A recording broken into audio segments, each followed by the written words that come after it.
I'm Piano Man. Welcome to the show. Welcome to the show. Yeah. Welcome to the long run with an honest tongue. Justified, opinionated when the topic comes. Don't give a piss about nothing but tide. Honey bee on my mind and I keep that pride. Stroke still strong, last name long. Roll tide, roll where the truth belong. West Virginia born, working hard in my soul. Still got that steel town grin and I take control. F them trees, yeah I said it loud. Go Steelers too, got the whole room proud. Love that college game, love that Friday light. Love them real world problems and we talk all night. We bring that fire gumbo daily. Stir it up, don't play me. Bishop on the forge by fire away. JB got the whole room crazy. LaToya in the mix, can't tame it. Twist to keep the freight line moving. Welcome to the show.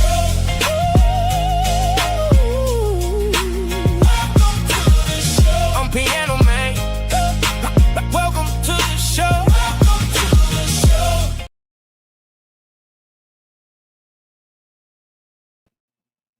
Hey, what's up? What's up? What's up? Oh, wait a minute. I forgot to do something. Oh boy. Wait just a second. Hold up. Hold up. I knew something was the matter. Yeah, man. I forgot to get going. I forgot to get going right. What's up, everybody? Welcome to the show. It's me, it's your boy Piano Man. We are here for part 2, round 2 on Talkback Tuesday. Y'all know what the business is. Y'all know, we already know what the business is on Tuesdays and Thursdays. We do our best to accommodate, make sure everybody's there, and we try to do a couple of things on Tuesdays and Thursdays. But welcome to Talkback Tuesday, part 2. We turning the record over, if you will. Man. Well, I'm gonna tell you what. Today has been an eventful day. We had a pretty cool show this morning, and we're gonna be on here for a little while this evening and everything. And Ken, the Bama fan, what's up with you? Roll Tide to you, Stephen Hicks. What the business is, player. What up? The Voices of No Mercy on behalf of Stephen Hicks and the Voices of No Mercy. With the exception of the Alabama fans and the Alabama Crimson Tide, we wish you nothing but the absolute worst that any season have to offer. What's up, everybody? What's up, Vols? M for M, what's up with you? My brother representing them Tennessee Volunteers. That's right. What's up? Let me go on up there. I see Frankie Cade. What's up, my man? Roll Tide to you. Good to see you. Big dog gotta eat. What's up? What's up with you? Man, I had a rainy Memorial Day. I needed an ark more than I did anything on a boat or a kayak or a canoe or something. Even a surfboard, big dog. Yes, sir. I'm telling you, man, it's been raining, and it's been raining a little bit today. But we're going to be okay. We're going to be okay. What's up, Chikori? Good to see you. Roll Tide to you. Roll Tide to you. Uh-oh, wait a minute. Wait a minute. I'm going to do this for her. I think I'm going to do this for her. Here we go. I think we're going to make this for her. Roll Tide. Wait a minute. And here we go. Oh, my God. We're going to do that for her. Yeah, it's none other than our girl, Bless. Wait a minute. Well, hold it. Here we go. Help, Piano Man in chat. I love the video. Thank you so much. Bless with Grace. Yes, and Bless 50 with Grace and Mercy. I'm going to get that right one of these days. Good to see you, and Roll Tide to you. Thank you for coming. Thank you for coming. Good to see you. Stephen Hicks again. William Bryant, my main man. Yeah, we're going back down to the bottom of the hill. And yeah, well, come on back. Here we go. Come on. Let's do this right quick. And now I think that's going to be about it. Okay. Yeah, that's everybody. Yep, that's everybody.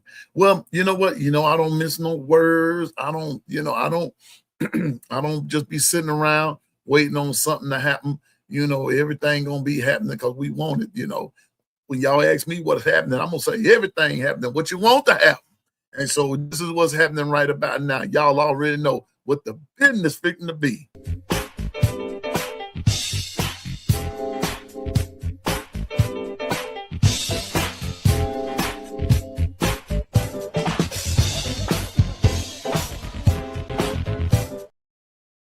What's up, Bishop?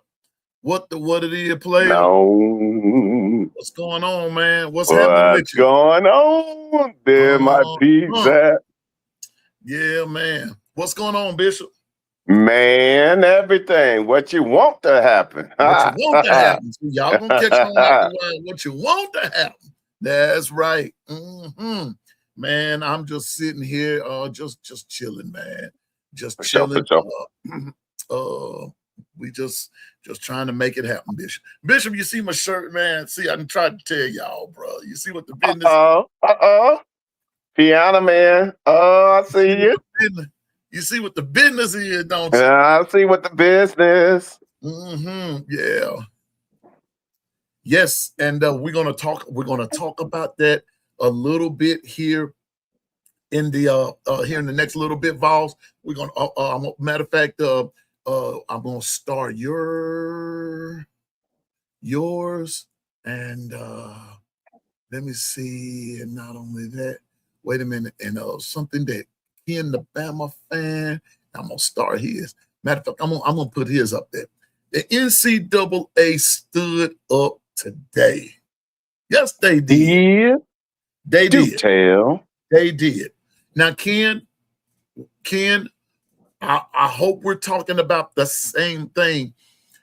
Are we talking about this 2014 playoff, or are we talking about Soansby, or are we talking about both of them?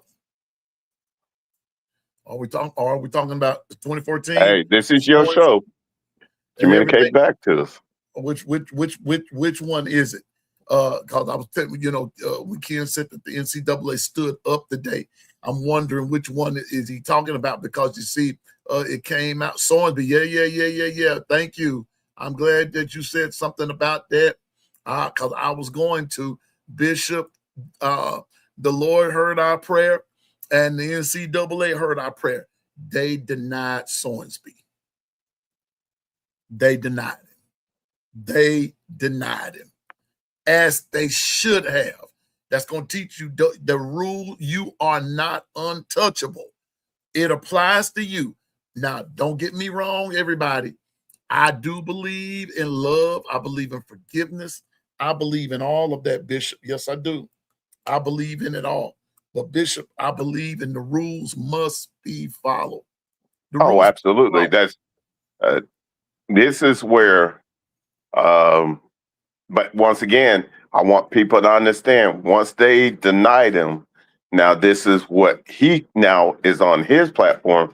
Then if these said university knew of it, then since he's not able to play, he can actually now take them to court, because they knew it and they allowed him to be a part. And so I'm just. But that's for the other shoe to drop. But the bottom line is once again, you can't only know a guideline or a rule and break it and think that God forbid that you have a disease, but you knew said rule, so you knew, hey, once you started breaking it, you were always going to break it. Mm-hmm.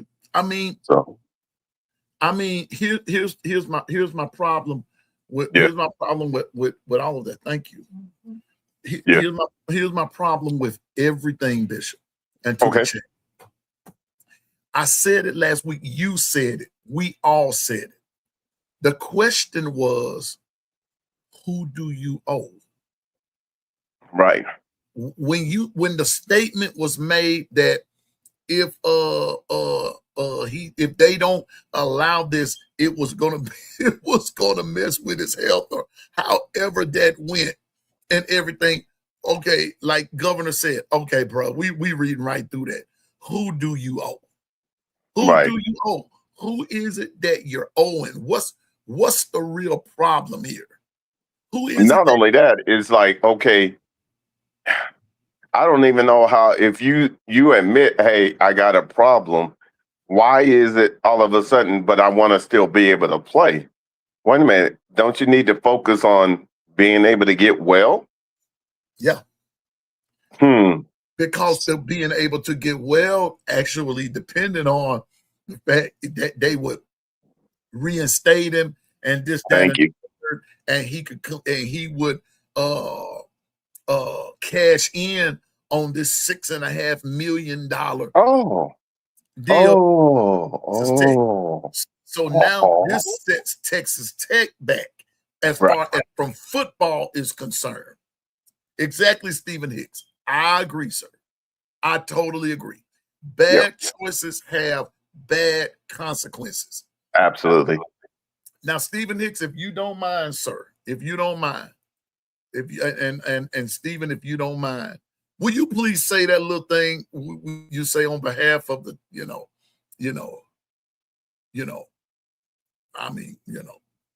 say that little thing. I like to hear you say on behalf of, Hey, thank you. Hey, my producer Dwight is in the house. You don't get well from gambling after 35 days. No, you don't. No, you don't. No, you don't. No, you don't. And in this case, in this case, what the business was, it sounded to me like you made a bet, you lost. Okay, wait a minute. So wait a minute. Then he's like everybody else. Exactly. The No Mercy crew still wishes nothing but the absolute worst,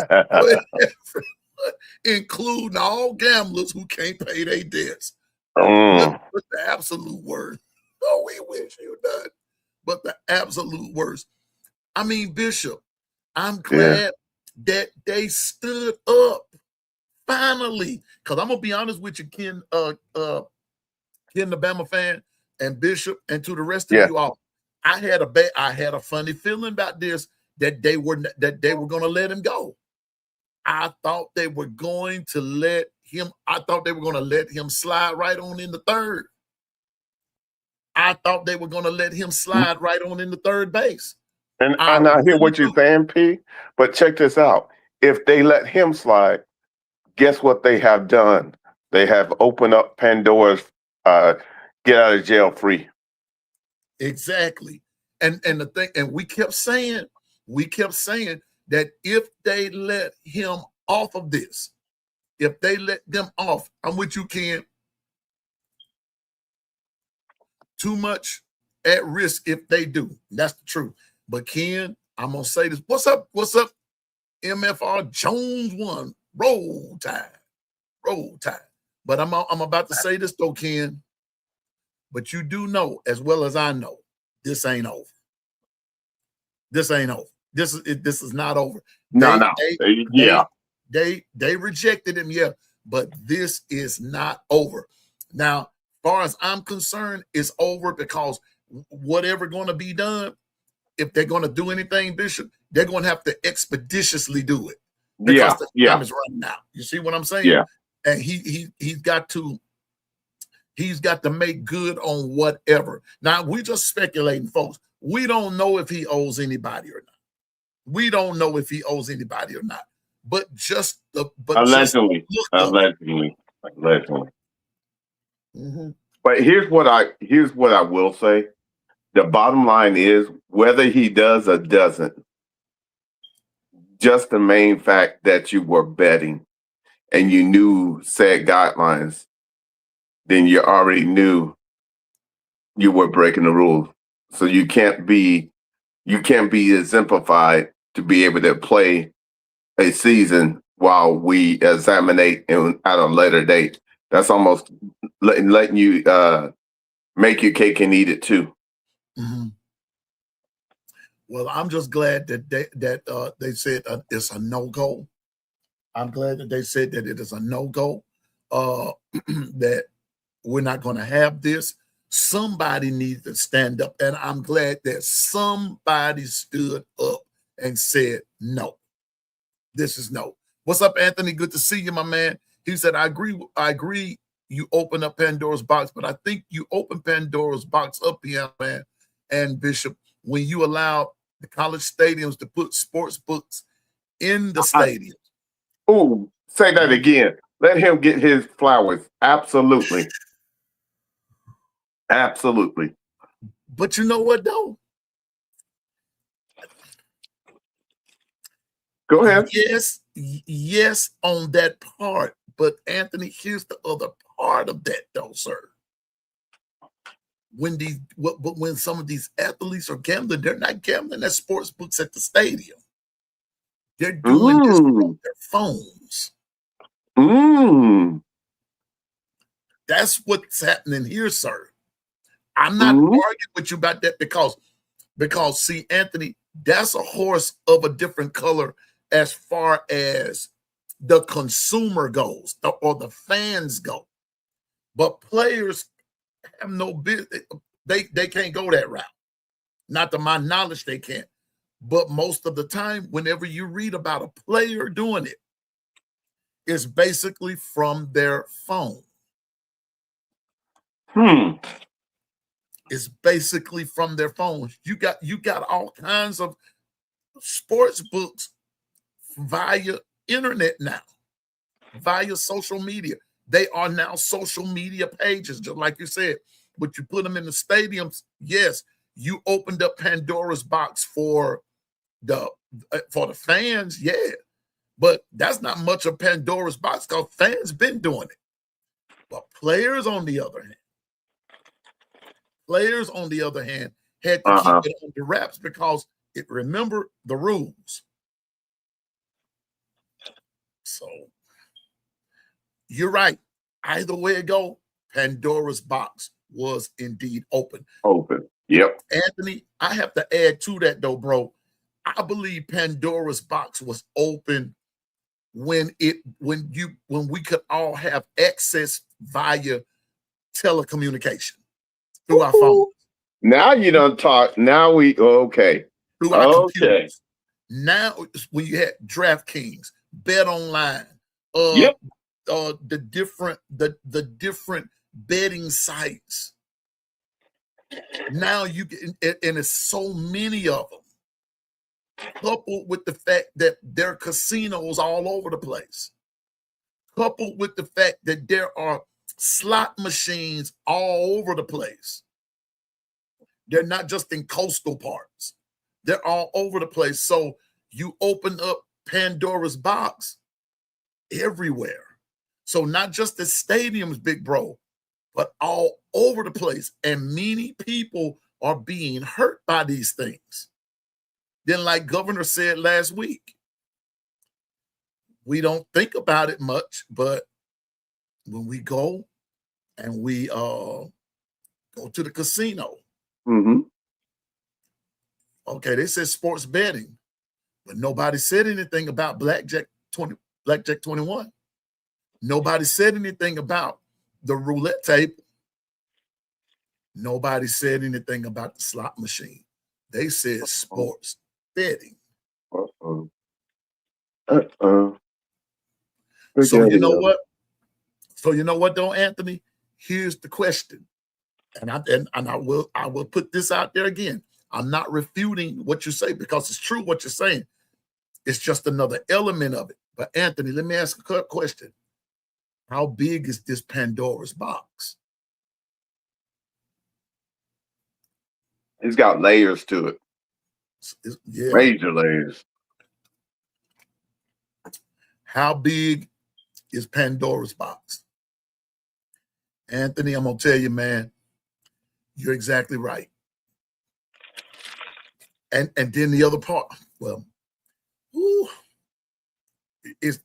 Bishop, it blows my mind. Go ahead. What Anthony's saying, that blows my mind, man. Yeah.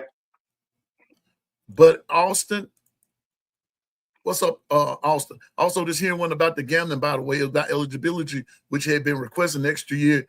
The gambling stuff is separate, but it's all going to tie in there, though. It's all going to tie in because you do, like I said, they denied him. Either way it goes, he got denied. He got denied, and I'm willing to guarantee you, Austin, it had everything to do with that gambling. Cause nobody was saying anything about the eligibility, not to the degree of which. Let's put it this way: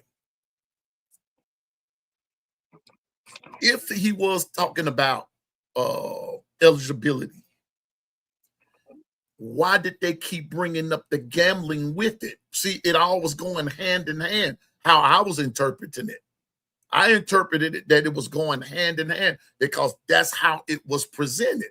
It was presented hand in hand. This was going to be his 6th year. You know, I don't give a hoot if it was going to be his 60th year. He got caught gambling. He got caught gambling. So he did it to himself. He did it to himself. You know. That's what I was gonna say. Is like he knew the rule before he got started, and it didn't change. They didn't make no amendments. So it wasn't real, Austin, when the reports said that it was. Huh? What? Well, he got a bigger problem. Well, he got a bigger problem there. That rascal need to be in Hollywood. People aren't even seeing that the gambling shit ain't real. He was using that as an excuse to garner sympathy to possibly get a waiver for 1 more year. Can we find that in the words of Bishop? Documentation beat conversation. Your first statement that the gambling ain't real, can you put that in? Can you find that in documentation? Because everywhere else, all of a sudden now you're saying it's not real, but it's a million documentations out there saying that he was gambling on Nathan's hot dog eating contest. Make it make sense, bro.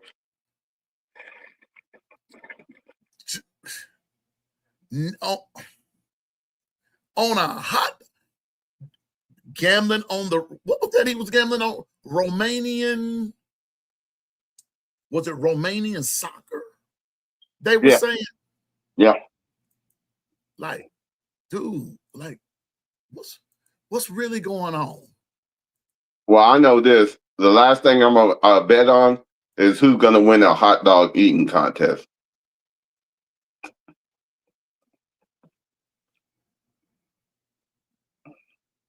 Hold on for a minute. Austin said something. I honestly believe too that the situation was so bad in that same article you brought up. They mentioned he was. Yeah. Austin, I did read that. I was kind of speed reading, but I remember seeing that. I do. I remember seeing it as I was kind of gaining information about that whole scenario, and it. All I know is this: don't bet. If you're a student athlete, don't bet. Because for some odd reason, I just can't see myself trying to get some attention or garner some sympathy and using that to garner, knowing that that's against the rule. It's just a way to go about it. That's jacked up.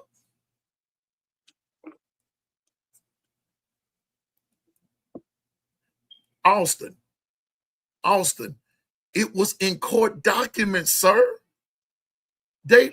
Okay, Austin, if that's the case, then if that's the case, why? Okay, show me where it was a lie, that it wasn't real. I haven't heard anything, and I'm gonna put it to you like this, and the media hadn't said any of what you're saying. None of it. As a matter of fact, on one of the Fox channels yesterday. I was listening to him while I was out driving. I was listening to him. They talked about that. No, he should not be allowed back to play. Nobody during that whole interview, and I'm talking about they did like a whole like a 45-minute conversation about this, and nobody brought up and said that this stuff wasn't real. I'm being honest with you. I'm being on Austin. Now, you know, you've been around me long enough to know, bro. I ain't fixing just to throw out anything like that just to garner clicks, likes, and views. I don't do that. I don't do that. Oh, no. But I have not heard anything about gaining attention, about trying to gain some attention about or garner some sympathy, as you put it, to get a year of eligibility. When they were showing up all of this, bro, it was all tied to the gambling. Now they said that. I can go back to it and bring that back up and pull that back up from last week. Now, I'm gonna say this, but if they denied him eligibility today, now I just said this is not over. I did say that, Austin. I did say, you know, I did say he has the ability to follow appeal. And that's what we're saying. I'm telling you. He said, I'm not saying it, but I'm saying it to the extent of what is going on. You think so? Like the types of events gambled on, I believe is an exaggeration. Now, Austin, you know what? Now I can agree with that part. That last part to the events, it was the Nathan's hot dog eating contest that got me. Yeah, that's the way that. That was Austin. I didn't say anything about this, bro, but I can say it today if I may. I found that quite strange that you're betting on a hot dog eating contest. And what was the only thing I had problem with there, Austin, was about that particular bet was the ramifications of the bet, or what was the prop, if you will. What was the props? Would he eat X amount? Would he consume X amount? What was the bet? You know, and I got that Ken the Bama fan, but I'm just addressing Austin as far as that when he said the exaggeration goes. Yeah, they'll bet on anything, but all I'm saying is that I found that's the very first time, Bishop and Lady Latoya, that I've ever heard anybody say I bet on a hot dog eating contest. In my life, I've never read about anybody. What's up, Lady Latoya? Y'all, it's the lady in the chat. I mean, on the stage. What's going on, Piano Man? What's going on, Piano Man? Hey, Bishop. What's good? What's good? Oh, good. Hey, my long run family. How everybody doing in the chat? Oh, everybody's looking like. Okay, hold up. Good. We want to hear what you say. Oh, yeah, I'm looking for something Anthony put. But yeah, man. That Nathan hot dog was something serious. So either I'm with him, either it's an exaggeration or he really. Yeah. Anthony, I'm coming to yours. I found your statement. I'm with you, Lady Latoya. And what also said, I don't know, Piano. A lot of just smells fishy to me. Okay. Okay. We're cool with that. But I get where he's trying to go. I know, I do too. It's something not right. Because Bishop, let me ask you this, and Latoya, Lady Latoya, you answer when Bishop gets through. Bishop, out of all of the alleged things that they named that he was betting on, which one, in your opinion, was false? If I had now, I'm like Austin. That Nathan's hot dog is a bit too much for me. But here's the thing. If he truly did bet on that, then he really does have a problem. Mhm. because you're basically betting on said individuals. Like, hey, I'm gonna go with the Nathan's winner from 2 years ago to win this next one, and it's When like you put $1,000 down. That don't make no sense. I'm still I'm trying to like you, figure Piano Man. What was the bet? Did you bet that You he ain't could eat lying. so many, or did you just bet that he would win, or like what was that about? And if what that was true, either he really got it bad, or he was just down bad, and I just need to place a bet on something, just something that I just know I can win, so I can pay something off right quick. I can. That- Because from sports to hot dog contest, come on, man, that's like a big stretch. Because even you had went to the Romanian and Turkish, like you had went international with the sports betting. So why Mhm. now a hot dog contest, a local hot dog contest, and then not national, not like a world cheerleading competition or something like that. At least that's something on the national stage. You would in a local hot dog eating contest. So that's like a big drastic, that's a drastic difference. You see what I'm saying? Yeah, and then here's my thing though. The only reason they would state that is to show that it wasn't just extensive to NCAA betting, that Uh-huh. he was literally addicted and he needed to bet on any and everything. Yeah. Right. So that's So why I'm going to say, you I see think it's what to show that Austin's he saying, really, but really has a problem? Like Right. they exaggerating and saying, like, if he baiting on Nate hot dogs, he really got to have a problem. Like they trying to make it, make a case that he really has an addiction. Well, in my because opinion, why would it matter for NCAA? well, see, the NCAA said, but you know what though, Austin? Now, come to think of it, now let me say this in Austin's defense. Right. Let me say this in Austin's defense, because something just hit me. I was about to say something, and something just hit me. All of that other stuff Mm-hmm. that we're talking about had Mm-hmm. nothing to do with college sports. Right. It had nothing to do with it. So I think, and Austin, you can put it in the chat if I got this wrong or either right or wrong. I think that where the exaggeration comes is what is the part that has nothing to do with the said incident, or they said that this is what the addiction was, but those things that like the hot dog and the Romanian and the Turkish and the this had nothing to do with sports betting as it relates to college athletics. Athletics, but it does That's show a pattern. And but it now shows a betting understand when, pattern. Right. Yeah, yeah, it I'm They shows a trying trying to to, make if betting the I'm case trying pattern. for to the show addiction. somebody a pattern, I'm going to include any and everything that I Yeah. betted on. So I'm gonna throw it Right. all in there and everything. Right. So yeah, so Austin, I got you. I got you there, bro. So like I said though, y'all, this is not over. It's not over. Yeah, it's not. They It's just not. denied him today. But you know what? It's still May 26th.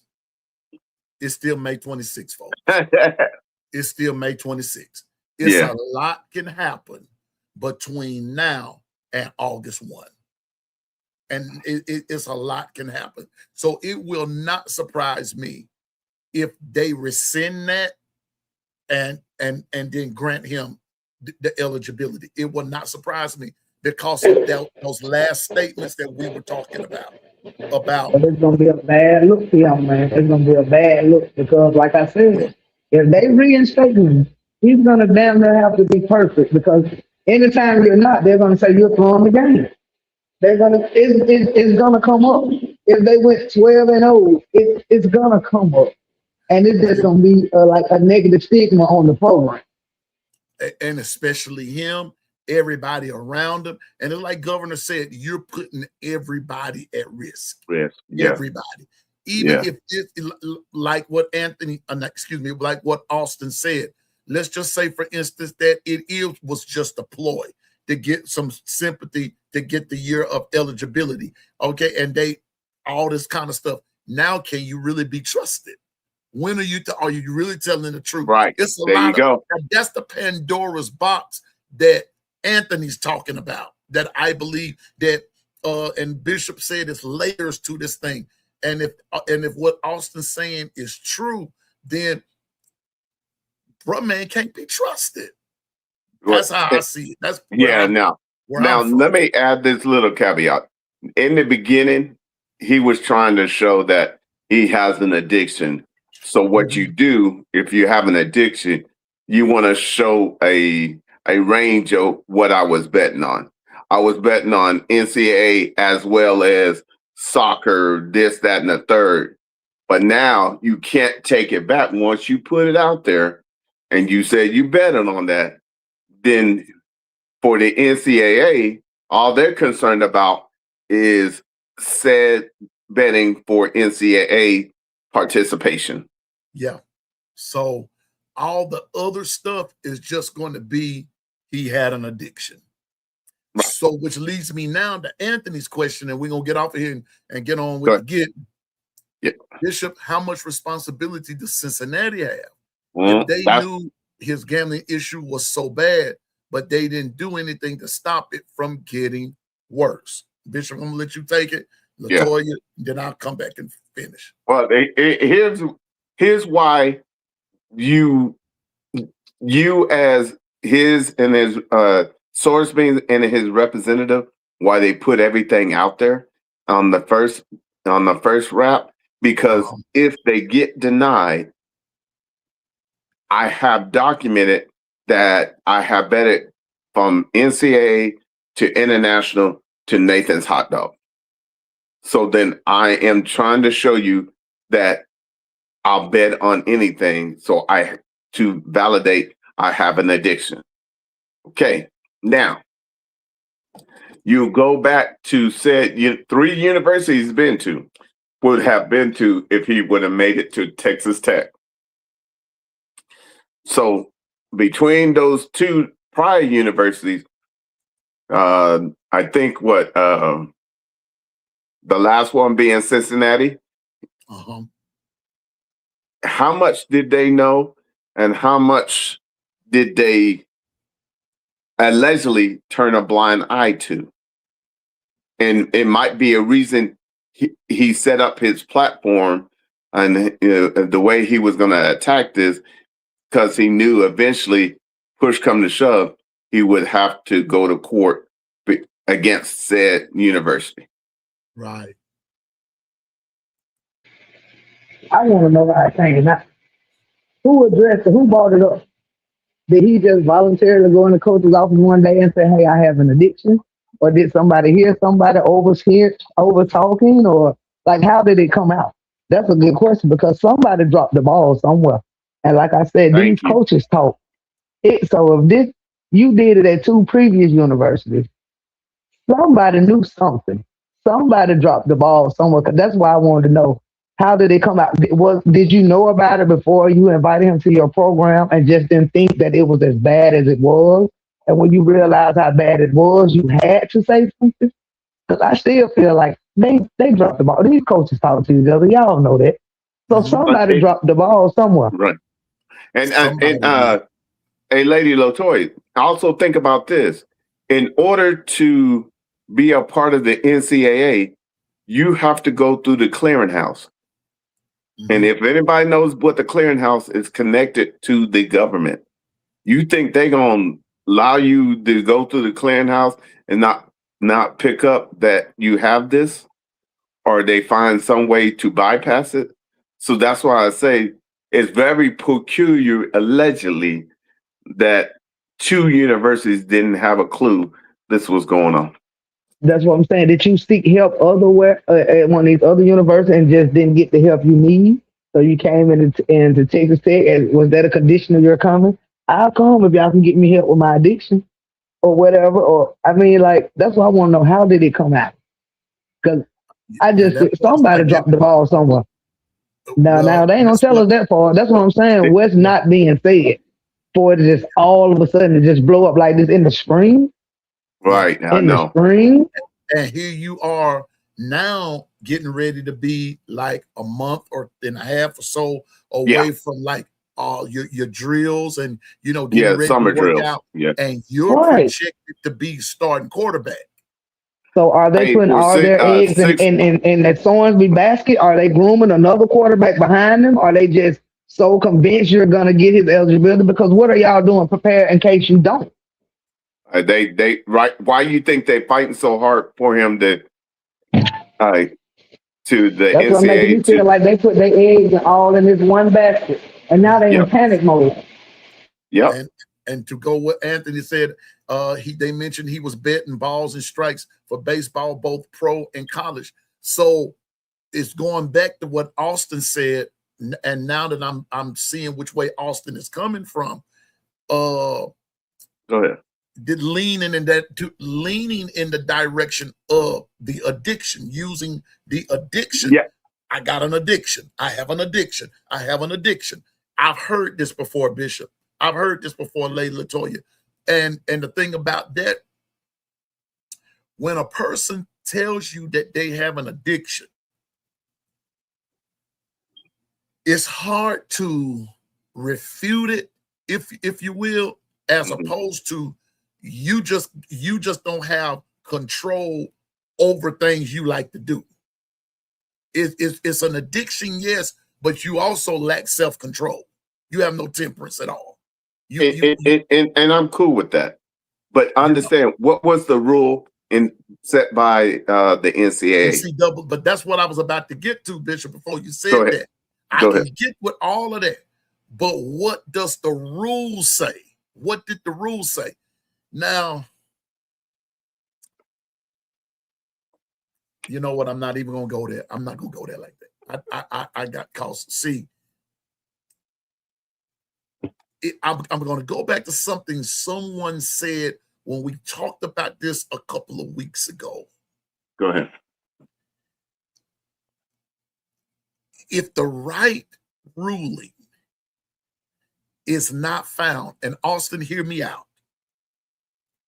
If all he was doing was trying to garner sympathy to get another year of eligibility, then, bro, here's my problem. It's going to bring on another set of problems. Right. And Pandora's box Well, is still going to be. Say that again open. for the people in the back. I'm going to say it one more time. If all he was doing was trying to garner some sympathy to gain another year of eligibility and use this as a vehicle to get there, then it's going to open up Pandora's box for another set of problems. And trust me, it's going to happen. It's going to happen. Whether this, I'm just saying, go ahead, Bishop, go ahead. No, what I was going to, I didn't mean to interrupt, P. But P, check this out. My understanding is that the young man came to the school and said, I have a gambling problem. Uh-huh. That's my understanding what was put out there. If that kid said he had a gambling problem, and of course, if you're saying you have a addiction, now all of a sudden you're trying to set the groundwork to show that you have addiction. If he was betting on balls or strikes of said baseball game, you know good and well nobody can predict what's going to be a ball and a strike. So Right. If you're betting like that, that means you got to go pitch by pitch. Then on top of that, you're betting on international soccer games. Mm-hmm. And then Nathan's hot dog. See what they were trying to do? They're trying to say there's nothing he won't bet on. You know what? So I'm saying I have an addiction through showing everything I betted on. Bishop, look, Lady Latoya, someone just texted me. They listened to the show. This is what they said. The hot dog eating contest, the hot dog eating contest in Coney Island, New York, would have been the best bet. It's a no-brainer. because the same guy wins all the time. It's Yes. an easy victory and an easy bet. So his best bet to win a bet is that hot dog eating contest. It's just that people that don't know about it don't know that it's an easy bet. Yeah. And that's But my still, thing yeah, right there. let me ask you a question. About that being a betting venue. You know what I'm saying? I didn't either. That's new to me. But that's all I was gonna say is that it's very peculiar that if I'm a bet on balls and strikes, let's forget about the Nathan's hot dog. Balls and strikes. How many innings is a baseball game? 9. And in 9 innings, you know how many pitches that can be thrown? I've seen some pitches that last the entire game up in the 140s and 150s of pitches. So he bet on each and every one when we don't know the set amount, but just think that's 100 and possibly 140 to 150 opportunities to bet. Come on, man. What he's really trying to do is set precedent that he has an addiction. What I'm trying to let people see is all he did is make sure that you guys know without a doubt he would button on. He couldn't stop betting. If he didn't place a bet, he had an itch to do it.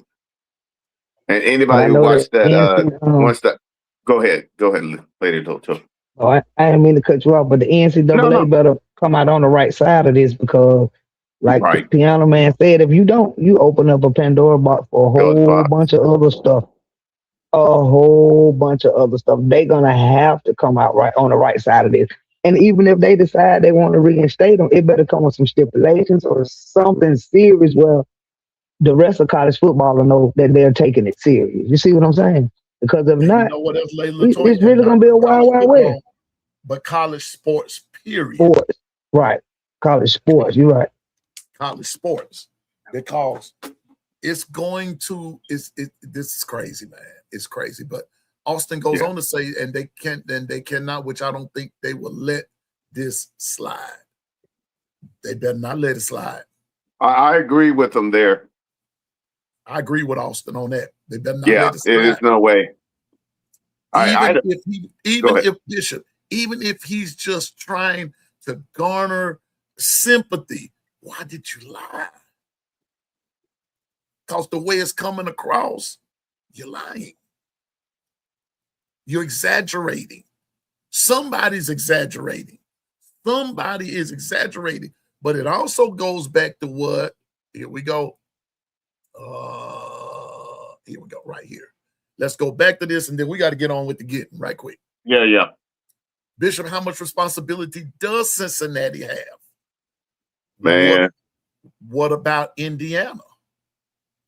They better make sure they got documentation to beat conversation. Because he said he was only betting in Indiana when he was the back, all right. So are they sure he didn't place any bets when he became a starter?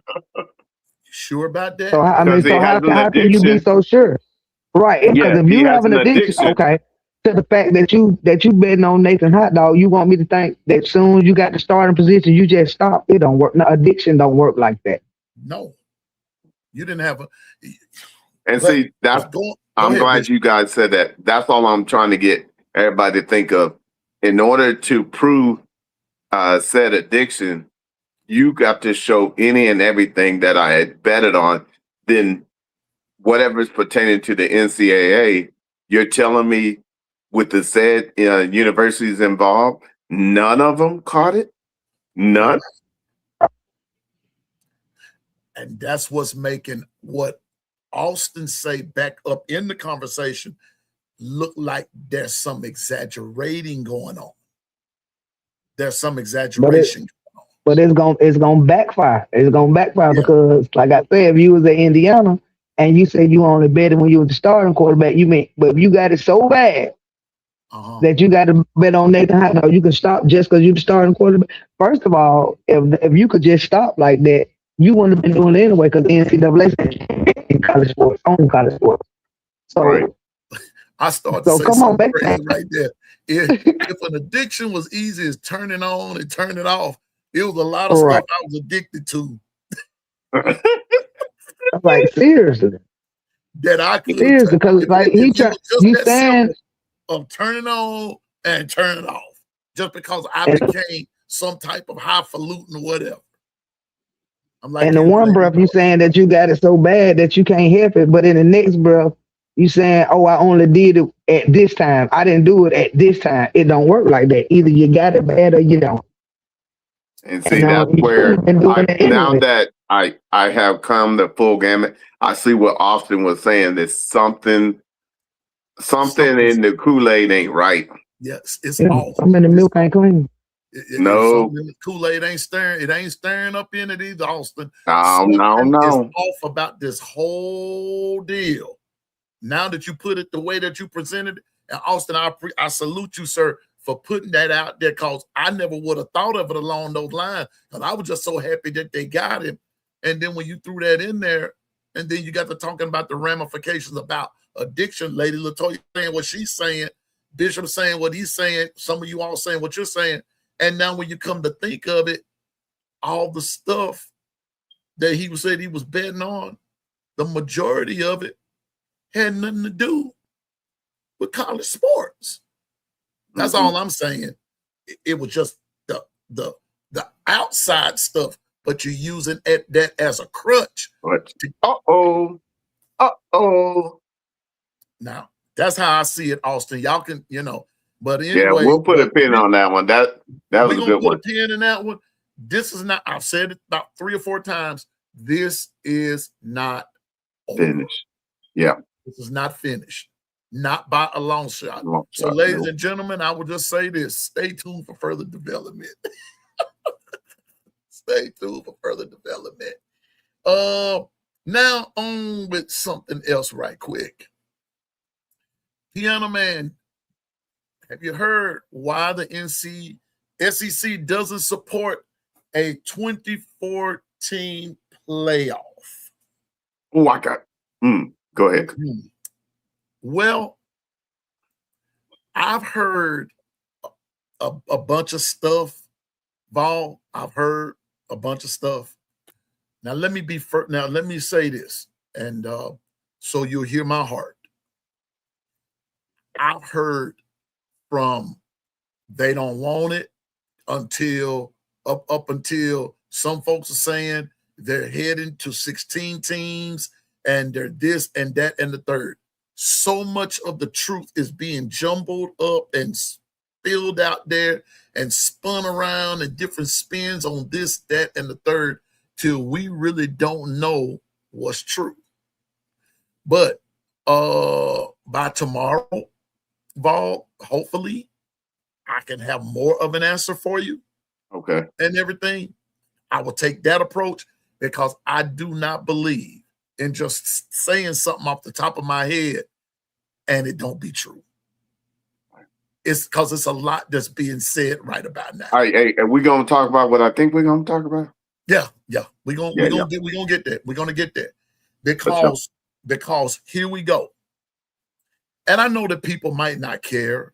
I know they don't, Bishop, but guess what? I do. I told y'all I do. Yep. Did you know last week, I think it was last week, that the Big Ten had their spring meeting? They sure did. And Bishop, Lady Latoya, chat, when I went and looked at the overview of what was what about their meeting, here's what it was basically saying. Centered on a push for 24-team college football playoff and regulatory changes across college athletics. The conference stands in opposition to who? The SEC, which favors a 16-team format.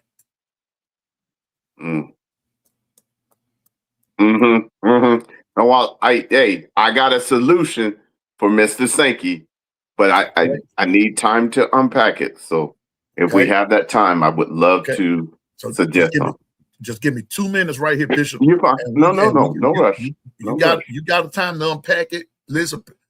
You got time to unpack it, pack it back, and unpack it again if you want to. There you Well, go. here we go. There you go. Here we go. College football expansion, and this is from the Big Ten last week. I'm going somewhere with this. Big Ten Commissioner Tony Petitti, I ain't gonna say that how it's really said, but anyway, Petitti and conference coaches lobbied for a 2014 college football playoff format starting in 2027. Petitti took a hard no stance on the 16-team playoff model favored by the SEC.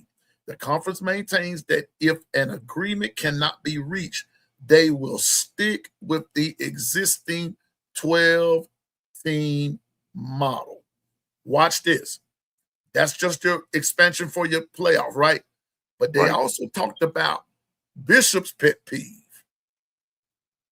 scheduling changes. Watch this, Bishop. You're going to like this, Bishop. I know. Go ahead.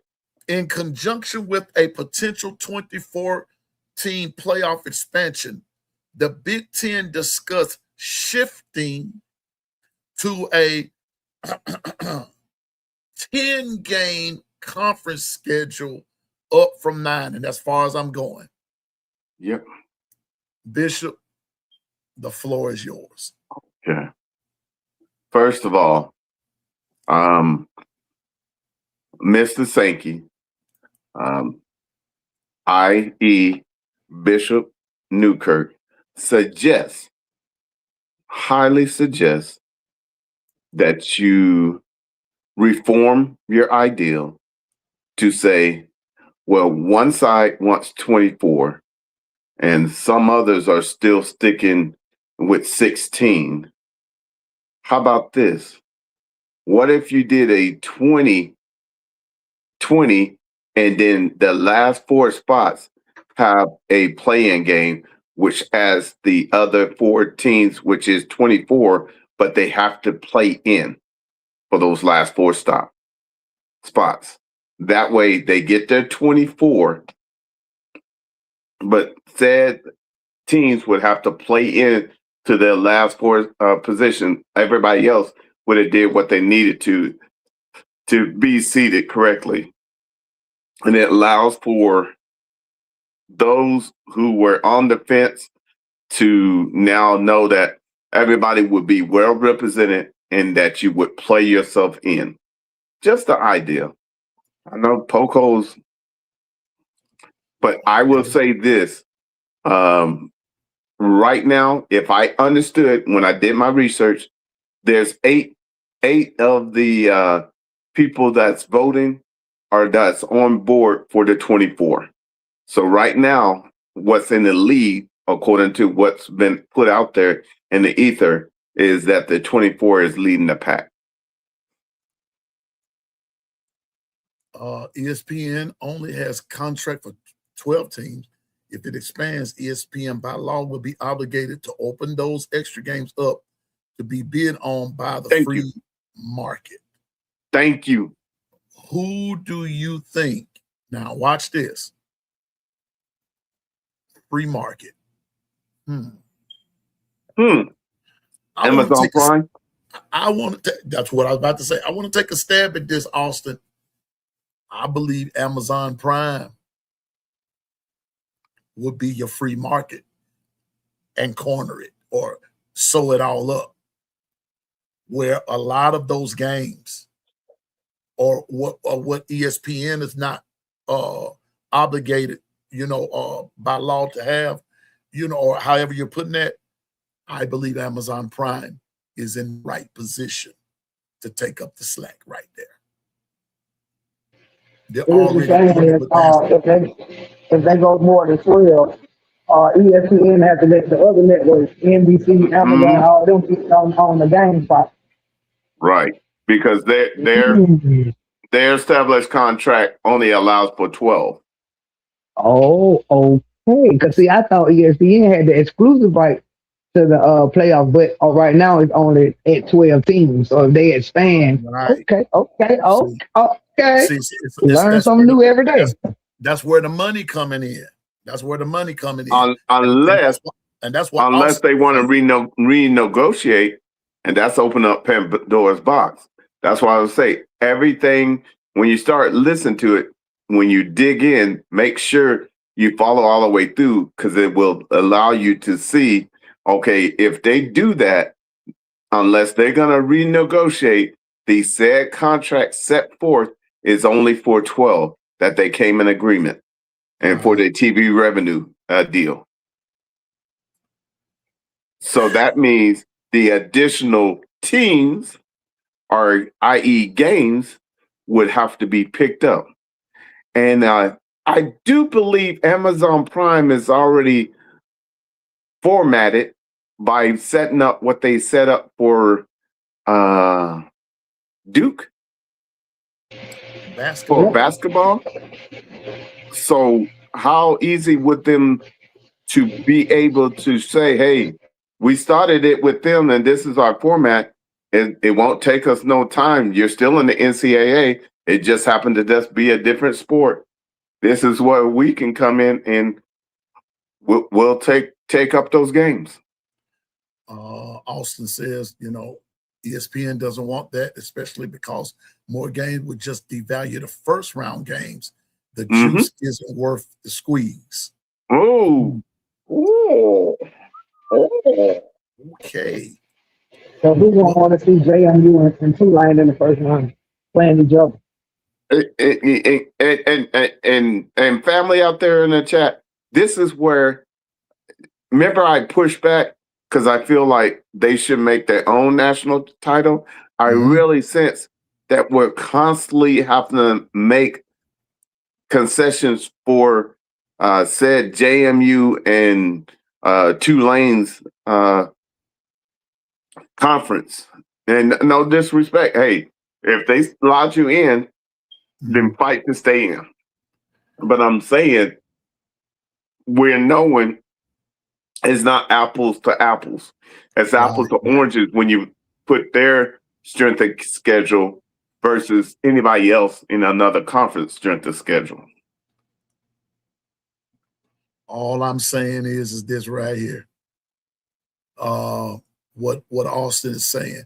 When they devalue the first round game, the juice isn't worth the squeeze, is because of the fact that when you sit down and you sort of think about it, your conference champions, like your Big Ten, your SEC, ACC, your Big 12, they get a bye. They're going to draw.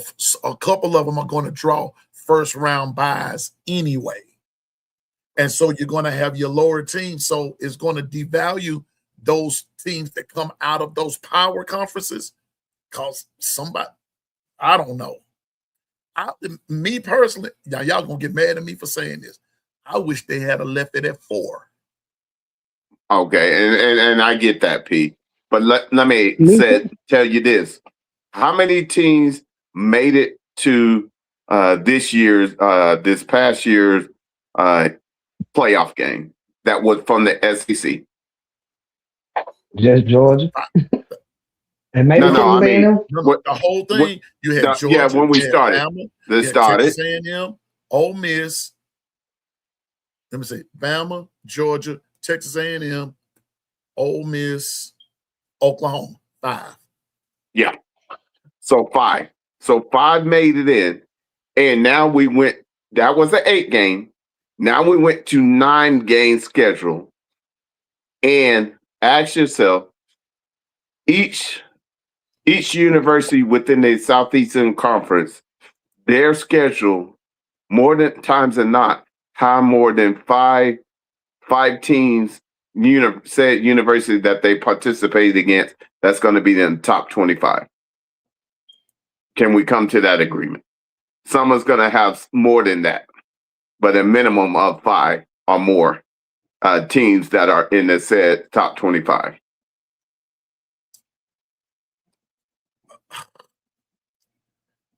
Make it make sense. And you're telling me Tulane and James Madison is equivalent? No. Definitely but not. Want their share. they're going to want their share of and what I'm about to say is they want their share of the limelight, and because they want to be able to say we play just as good football here as they play anywhere else. For the football players is concerned, Right. but with your higher ups is going to be a thing of business. Arrow So- Squad, what's up, man? My brother from Ohio. You Yeah. better believe money is or will be changing hands in the background on this. Oh yeah. Oh, yeah. Yeah. Oh yeah, that's what it's all about. Yeah. That's what it's all about. Anthony said, and let a streaming service like Amazon or Apple, forgot about Apple, take the Ooh. distribution rights for the CFP. Ooh-wee. I'm going to do me some more. I'm going to be doing me some more research on that. Austin Allen says Greg Sankey, more importantly, does not want to expand, and Greg Sankey hopefully has a spine and doesn't capitulate to these ads and coaches who are wanting expansion. And the crazy part about that, Austin, is that very few of them, from what I'm hearing, they want the expansion because they want in the playoffs. You see now. Let me. Because they take This the is where. jobs here. Yeah. Go They ahead. be Look. used as a recruiting tool. So, we made it to the playoffs 2 times, 2 seasons in a row, but you was 8-4 in both seasons. So that's, you see what I'm saying? It's Yeah. the coaching security and for them to be able to say they made the playoffs. So, which is going to, in turn, water down the playoffs. If a 7-5 Duke is in the playoffs versus a 11-1 Georgia, I mean, do Georgia really have the reason to beat themselves? If you playing a 7-5 Duke, they saying they were just as good to get in the playoffs as you were, and the schedule that you went through versus the schedule that they went through. Oh man, come on, and that was enormous. Now check this out. Here's the thing. Like I was saying, currently what's out in the ether through different i.e. Entities is that 8 of the participants that are voting are in favor of the 24. And I think if I remember correctly, that's in the SEC that are voting on this 24.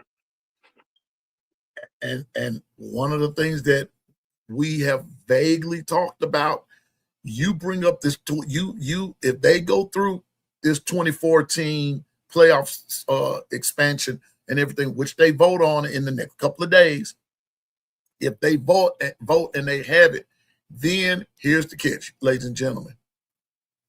My question would be, now what are you going to do about the conferences? Because if you're not going to play for a conference championship, then why have conferences in the first place? Mm. How will you determine who's the champ? Now, I'm not about to play in something that there are no results for me winning. I don't get everybody gets a participation trophy. No. Yeah. That's a common way out. Right. But hey, P and Lady Latoya, that's why I say, Mr. Sankey, if you have to make concessions, the only thing to me that makes sense is that, okay, if you want to make a JMU conference and Tulane's conference as 2 of the play-in games, and if they beat said team, then you deserve to be in because you beat someone to get in. So that someone would have been ranked within the top 24 or 25. So if you beat them, you deserve to be in because you beat someone in that top 25. At least with the 20 team and the 4 playing, you get your 24. It's just not said 24, but also JMU and Tulane's conferences, whoever comes out of those conferences have a chance to play in. And then that way, if you don't make it in the playoffs, it's not our fault. We gave you an opportunity to play into it. and be So one they of got the to do top that to Notre 20. Dame too. Since they ain't in the conference. Put them in the Right. field with JMU and And make them fight their way up. yeah, and once again, what that does is now any of these special stipulation goes by the wayside because everybody, as long as you're in the top 24 and the last 4 spots, you could play into those spots. But if you're higher up, you're not going to be playing in. We're talking about the tail end. So that way we can get to 24 without actually stretching it to 24. Because Well, I feel that 24 is just too much. I'm sorry. It's way too much. Way too much. And then my thing is we always have to make concessions for JMU, James Madison, and Tulane's conferences for them to be able to get in because that's what's been set forth by the NCAA. If that's the case, then why not do the 20 and then the last 4 spots be play-in games? So now JMU and Tulane's conferences can play themselves in so they would have beat someone. So you validate why you get to be in the playoffs. But why skip 16 And Notre go Dame. straight to And Notre Dame, 24? if they go ahead. Why skip 16 and go straight to 24? Because even with the 12 team playoffs, the last couple of years, we've been talking about like up to number 16, like last year, Vanderbilt and Texas, they was like 15 and 16. We don't even remember anybody after them. So like really the argument really stopped at 16 for the last 2 years. Even when it was Alabama, South Carolina, and I think Miami was on, you know what I'm saying? Right. So they were we were 13, 14, 15. You see what I'm saying? Then this year it was Texas and Vanderbilt really should have got in. They was 15 and 16. So it really past 16, then it ain't too much of a chance anyway. So why are we skipping 16? If we want to expand, why won't we just go 4 more? 16. Why we got to go all the way and double it up and go to 24? Right. And I agree with you. But this is why, see, what happened is because if now this gets into when I have businesses in negotiation, the art of negotiation, you always go past the point of where you're trying to get to. And that way you can walk down to where you really want to have. So what they did is with 24 is now go back to the negotiating table and they got a set amount that they really want it to be. Right. So I think, yeah, that makes sense. They probably pushing for 24 and might end up with 16. And they probably kind of want to be right there anyway. So yeah, that do make sense. But here's the thing is, go ahead, Pete. But like what Austin is saying right there, the reason that the Big Ten is pushing for it, and from what I was reading and I was listening today on a shout out to my guys over there, Tide 100.9, they are vehemently pushing for it. But here's your reason why. What Austin is saying, because Fox owns the Big Ten. That's what they want. Fox. This is listen. Bishop uses this word a lot. Conglomerate. All cover together now. Yeah, that's a conglomerate. And understand this, it's big business. Just think about you got Fox, you got the network that covers the Peacock that covers Notre Dame's, and then you got ESPN. Yeah, but then by that same token, you've got. I'm trying to think. Oh, it's another one too. You because when it comes down to if I'm not mistaken, when it comes down to the SEC, some of those games on SEC Network, the SEC Network, but some of those games. But if you notice, it'd be the lower tier games. Yeah, Mississippi State versus Kentucky. Yeah, that's ESPN Plus on another channel. Yeah, you see what I'm saying? Yeah, so usually it's ESPN or one of those type deals, and they're going to ESPN Plus. Like there's a channel here, Bishop, called WHLT. Okay, is that like Fox Sports? something like that. And I'm not, I don't, like I said, I don't want to give out false information. Yeah. I have to look at it again and see when on my TV Forget screen. the name. But sometimes the SEC games, certain games come on that channel. Right. They come on that channel. But here's the other thing, and let's go back to what you said and what Austin is saying right there, because Fox owns the Big Ten. I'm going somewhere with Austin's statement right there. Go ahead. Who you think? This is just a hypothetical question. I'm going back to my hypotheticals again. This is to both of you, and even in the chat. Who you think trying to own the SEC? Amazon Prime.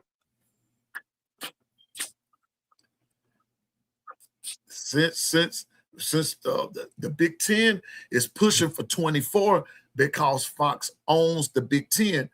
Okay, I have another question. You think? Go. If Please follow through.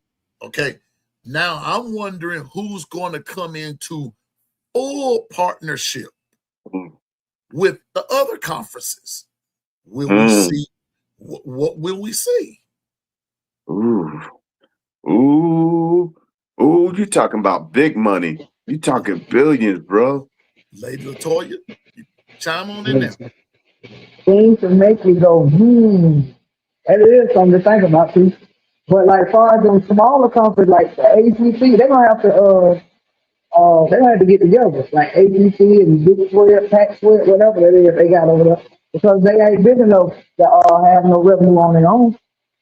Not that kind of TV deal. So they would have now that's who somebody like Utah or Paramount might pick up there because they don't get much viewership on regular TV nowhere. So they will have to become a real conglomerate and get together. Okay, like the SEC and the Big Ten, they got the big network sold up, and Notre Dame got NBC/Peacock all by themselves. All right, check this out. I'm just using said entity. Check this out. In the Amazon Prime, ESPN already agrees that they'll work side by side with Amazon Prime to where they won't have to adjust. They will come side by side and actually become partners. ESPN and Amazon Prime. Wow. And if they do that for basketball, do you think? I just wondered when that came out for the basketball, a few days later, what dropped? This 24 teams.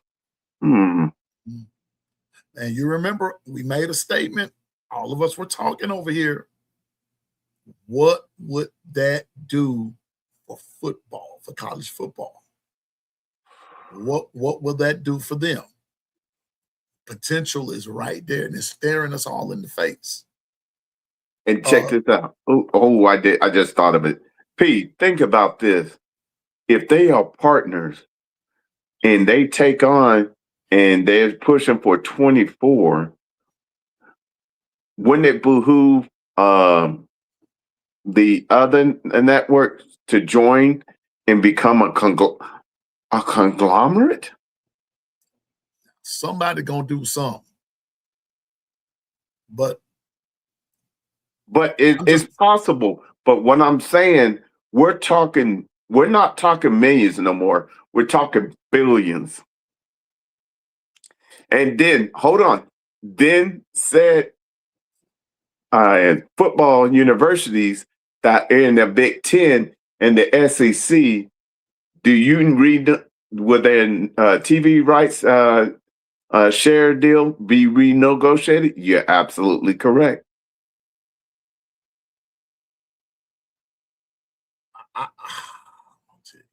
And right now, we're slated for, if I remember correctly, $74 million in revenue, TV revenue for SEC alone. I don't know the Big Tens. I know the SECs. Each university. And it's a 70-something million or billion. Yeah. No, million right now. Oh, Which said, Correction, Bishop. You see what Dwight sent you, Bishop? Correction, the NCAA has no ties to the playoff. That's why they have their own committee. well, yeah, they don't have their top. Thank you, Dwight. So then, check this out. Then they have Dwight. Yeah. I'm glad you put that. Say that again, P. So everybody can hear it again. They have no They have no ties to the NCAA because that's why they have a committee, the college football playoff committee. It's like they're their own entity. That's how I see it. They are their own entity. They're their own entity. So would it go to the highest bidder?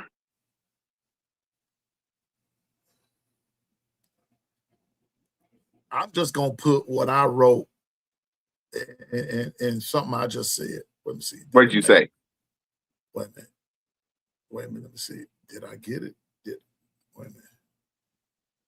Okay. Because I wasn't talking about the playoffs itself, but I'm talking about understand when you do TV rights and something changed for the playoffs, it has to go and coincide and make an amendment to the current TV rights deal because something has changed that otherwise you're leaving money on the table.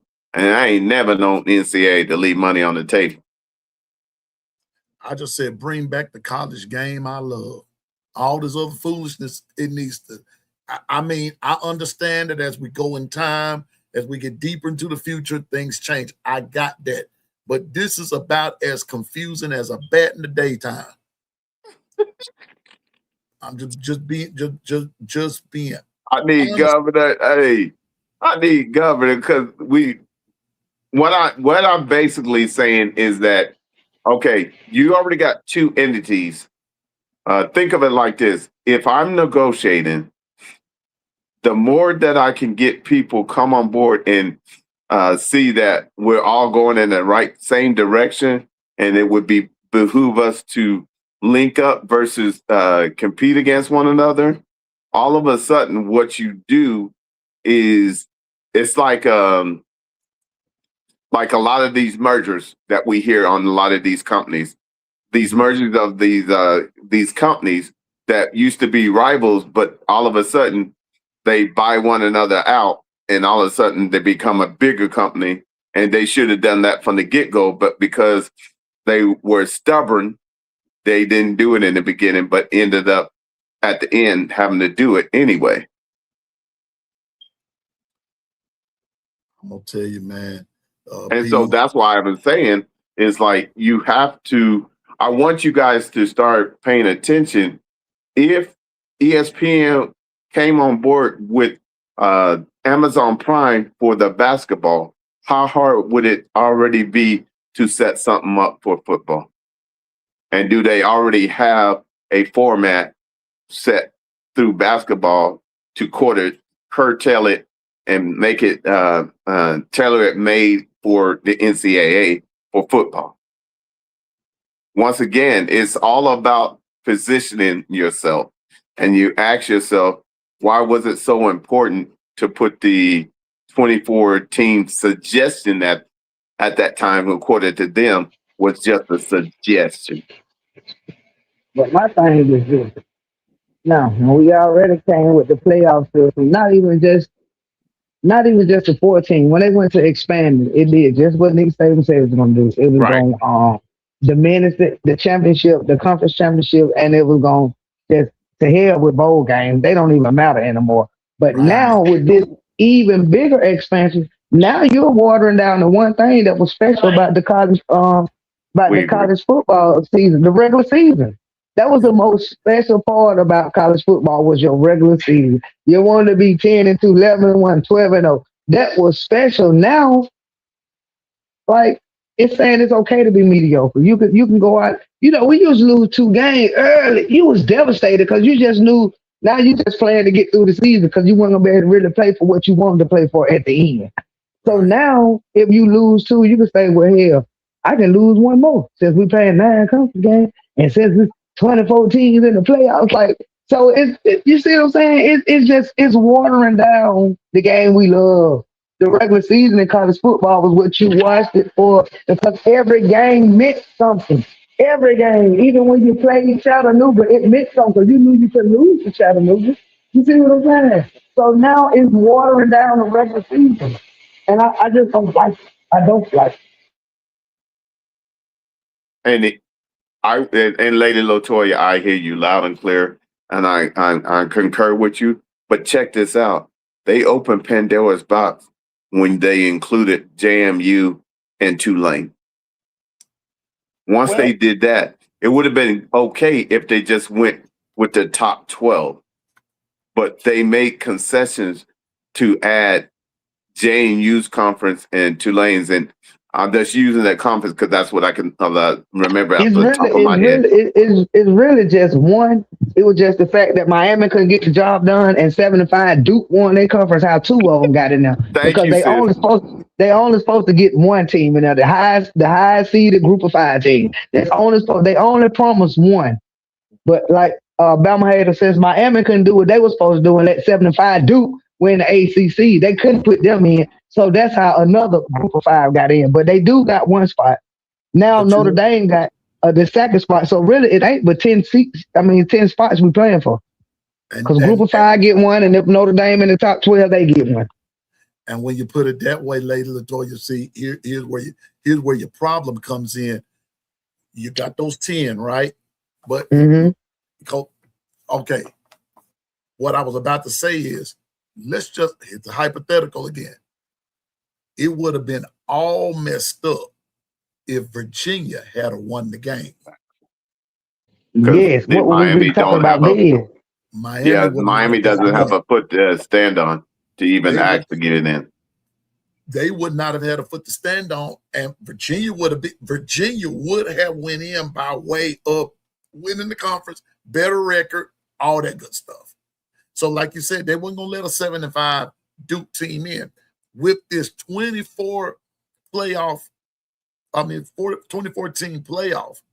Then you have a strong possibility of even, it might be small, but even a 7-5 getting in. That's the possibility. But Bishop, I had to read this to you. Go ahead. Now, here's the catch. When you were talking about okay, in that AAC conference, remember you had Tulane, Navy, South Florida, UTSA, Army, Memphis, East Carolina, North Texas, Florida Atlantic, Temple, Charlotte, UAB, Rice, Tulsa. At one point or another, in that top 25, Tulane was there, Navy was there, South Florida was there, See, Army was there, go ahead. and Memphis was there. And see, At different times in the year. Yeah.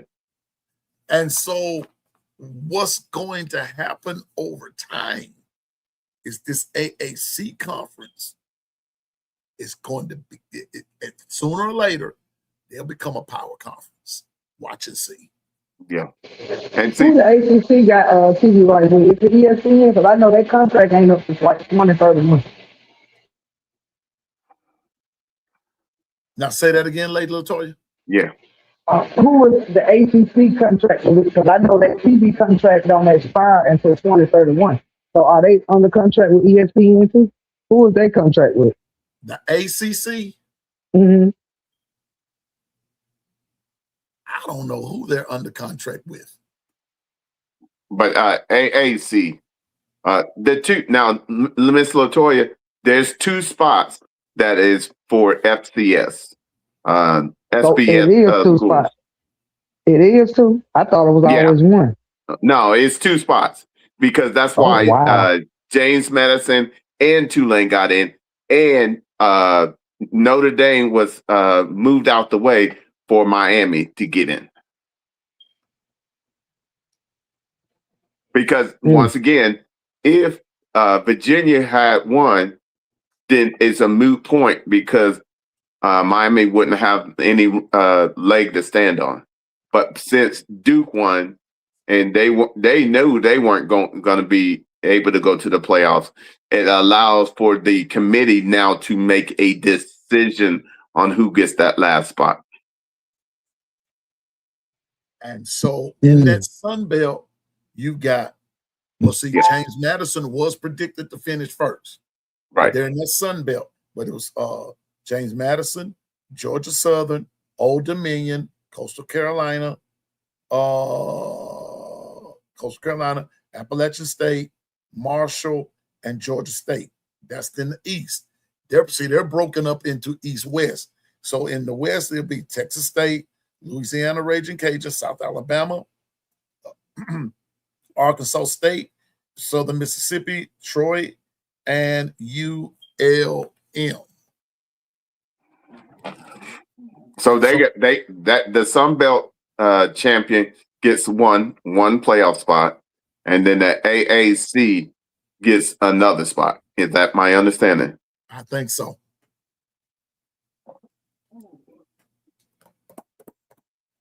I get the committee what they were trying to do, but once they did that, we will never. I welcome them if they do the work to get in. Okay, great. They set that up, but what that does is two of the spots, somebody else, i.e., if we were basing off of just what we saw from last year, that was Vanderbilt and Texas didn't get in because of those two was awarded from the foundation before the season started with their playoff spots as long as they win their said conference. And so I want to read what Anthony says. Let's not forget the committee gave a special contingency. That's what Bishop been fussing about to Notre Dame, that if they're in the top 12 this year, they can't get kicked out, even if another team has a better record. Thank you. So how they get to make that deal? Why Alabama can go make a deal like that? Is it because they're independent? Why Georgia can go make a deal with the playoff people like that? No, you just said it. They're independent. So is that why? Like seriously? Oh, okay.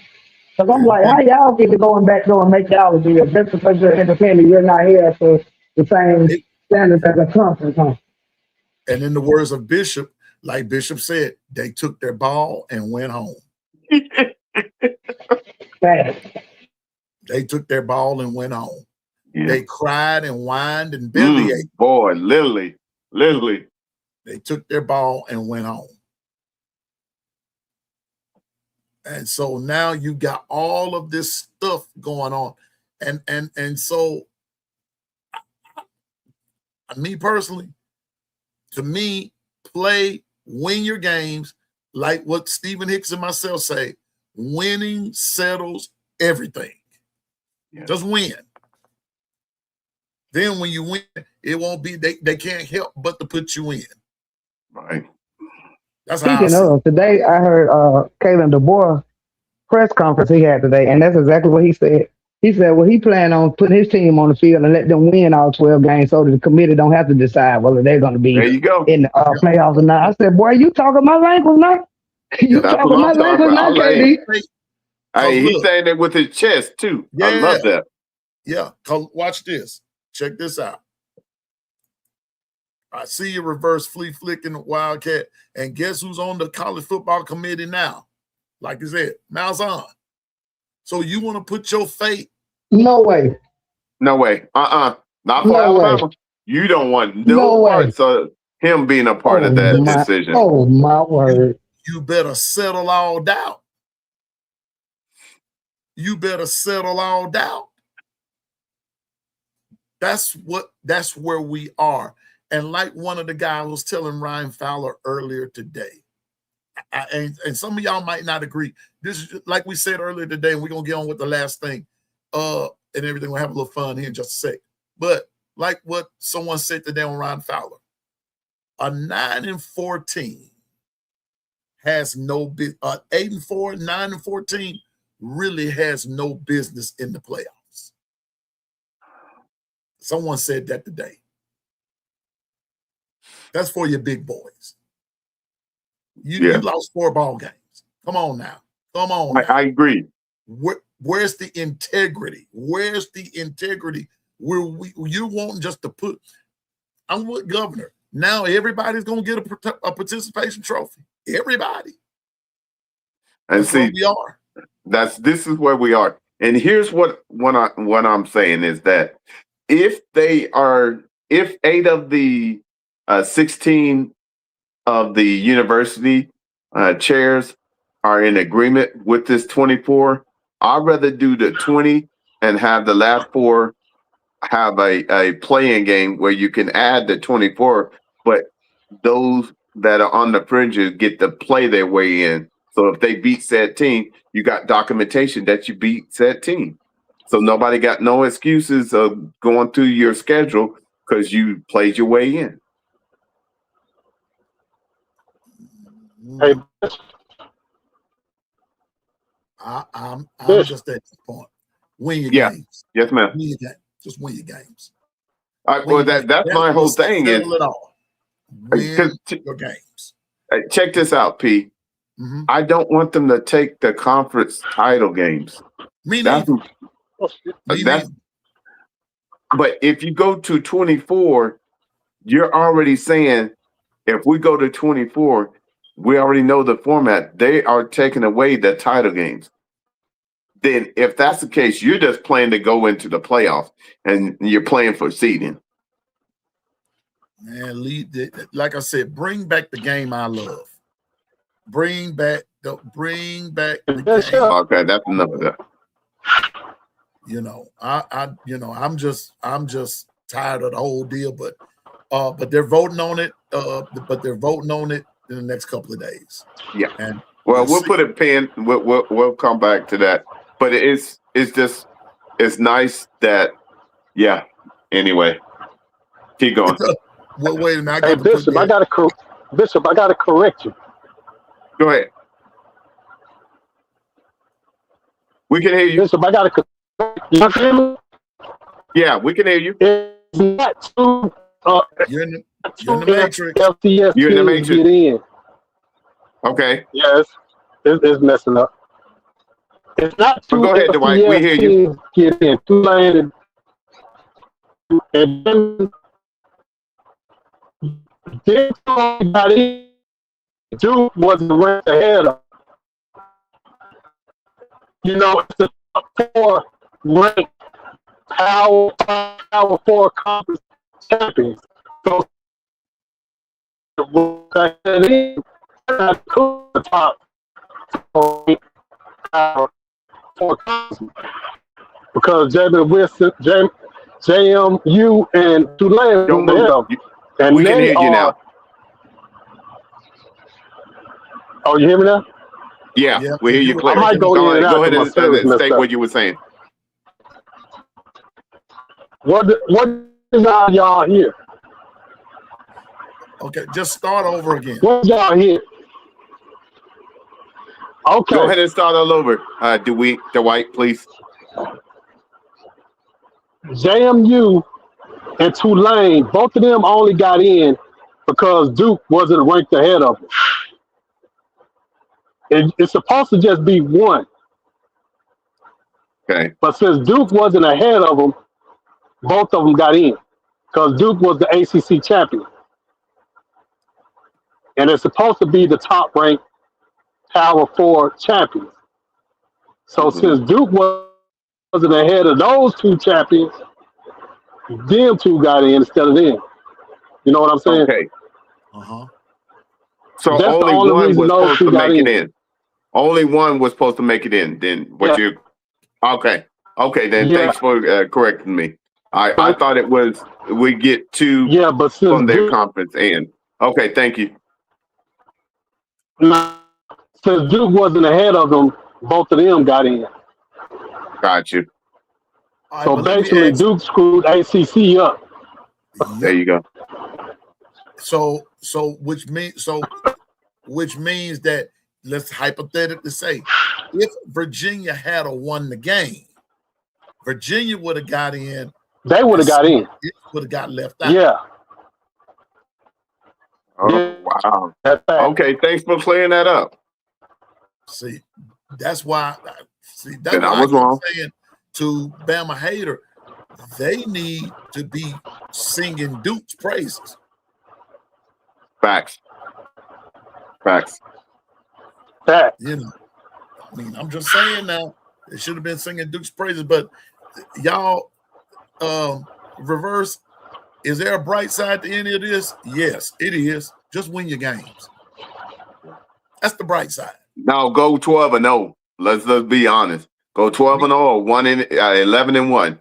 Yeah, you know, just saying. I'm just saying that's how it's going to go. But y'all, something else I want to show you all right quick. Let me go here. Let me go back over. Appreciate here. you, Dwight. All right. This morning we talked about hypotheticals, right, Bishop? And later Yeah. I told you, I know you heard us. I want y'all to look at something right quick. This was, I pulled this up on Twitter. This is something that I was talking about this morning. This is how we're going to end the show right here. Mm-hmm. Notice the best head coaches. This came, and they tried to hide it and say this was from the Yeah, they did. Blah, blah, blah, blah, blah. Number one, Kurt Signetti, after 1 year. And Dang, What come my on. coach said. okay. Number two, Kirby Smart. Number three, Ryan Day. Number four, Dan Lannon. Number five, good old Marcus Freeman. Number six, Mario Cristobal. Number seven, Steve Sarkisian. Number eight, Mike Elko. Number nine, Lane Kiffin. And number 10, Kyle Whittingham. So you mean to tell me you got Kyle Whittingham, Steve, Tell me Mike what's Elko. wrong with this picture. My coach ain't on there. That's what's wrong with it. You mean to tell me you got Mike Elko and Steve Whittingham over my coach? Man, come on, man. Where has Sarkisian won? Since he left Bama. Where has Sarkisian won since he left Bama? Where has Mario Cristobal won since he's been in Miami? Say that again. Where has Mario Cristobal won since he left Alabama? Let's put it like that. Because he ain't won that when he went to Oregon either. Okay. Where has Dan Lannon won since he left Georgia? Okay. Mike Elko, where you come from? And Kirk Signetti. All thing I got to do is say to you is run it back. Make me a believer. Bishop, go ahead. You know what? I'm so glad you put this out.